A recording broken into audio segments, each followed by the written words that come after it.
आणि यशाचा। कधी कधी आयुष्य आपल्याला अशा वळणावर आणून ठेवतं जिथून परतीचा मार्ग नसतो, पण कुठेतरी पुढे जाण्याची प्रेरणा मिळतेच।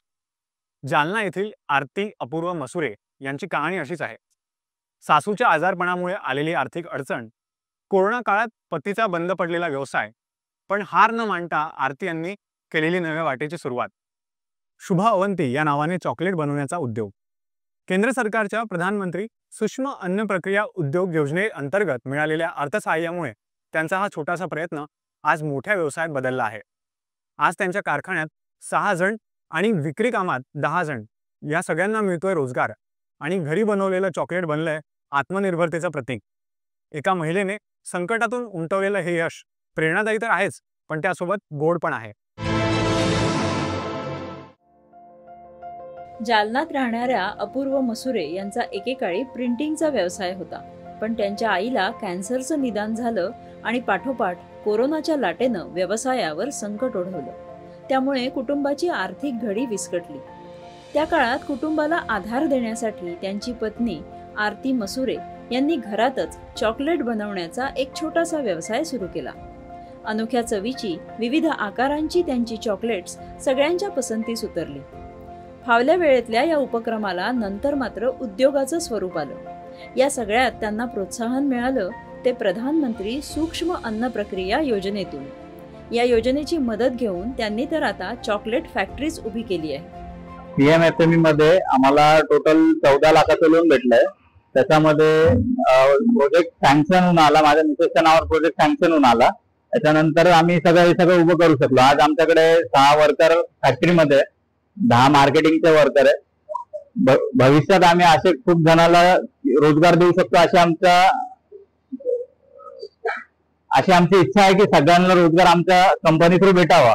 मी युवा आणि युवतींना एकच सांगेल की जास्तीत जास्त तुम्ही बिझनेस उभा करायला या स्कीमचा फायदा उचला, आणि पंतप्रधान नरेंद्र मोदी यांचे मी मनापासून आभार व्यक्त करेल, कारण यांच्यामुळे आज आम्ही इथे उभा आहोत। या योजनेअंतर्गत मसुरे यांना बँकेकडून 14 लाख रुपयांचं कर्ज मिळालं आणि घरगुती व्यवसायाचं रूपांतर मोठ्या उद्योगात झालं।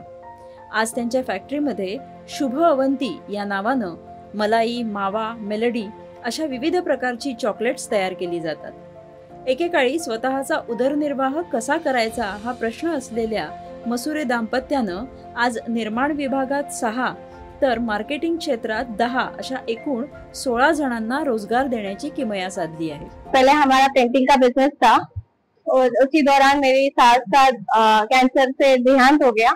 उसके बाद हमें लॉकडाउन लगा, कोरोना आया, और फिर हमें एक बिजनेस के बारे में आइडिया आई, और फिर हमारा ऐसा था कि पैसे कैसे खड़ा करना है, इस प्लान को कैसे शुरू करना है।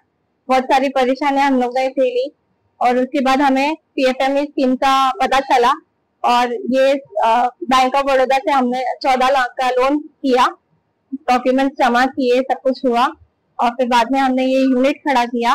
जालना में सबसे पहला यूनिट है, और इसके हमें बहुत अच्छा रिव्यू मिल रहा है बाहर से। कोणताही उद्योग मेहनत आणि चिकाटीच्या जोरावरच वाढवता येतो, मात्र योग्य वेळी मिळणारं आर्थिक पाठबळही खूप महत्त्वाचं असतं। म्हणूनच इतरांनीही आपलं व्यवसायाचं स्वप्न सत्यात उतरवण्यासाठी प्रधानमंत्री सूक्ष्म अन्न प्रक्रिया योजनेचा नक्की लाभ घ्यावा, असं आवाहन हे कुटुंबीय करतात। ये बहुत अच्छा स्कीम है, हमें उससे बहुत फायदा हुआ है। ऐसा युवा युवती लोगों ने और भी स्कीम का फायदा उठाना चाहिए। हमारे यहाँ पर 6 वर्कर है, अभी 10 बाहर मार्केटिंग है, और उन सबको हम लोग रोजगार दे रहे हैं। ऐसे इन लोगों ने भी और फायदा उठाकर लोगों को रोजगार देना चाहिए, उन्हें हेल्प करना चाहिए। मसुरे दाम्पत्याचं हे यश इतरांसाठीही प्रेरणादायी ठरलं आहे। दूरदर्शन बातम्यांसाठी अनंत साळी, जालना।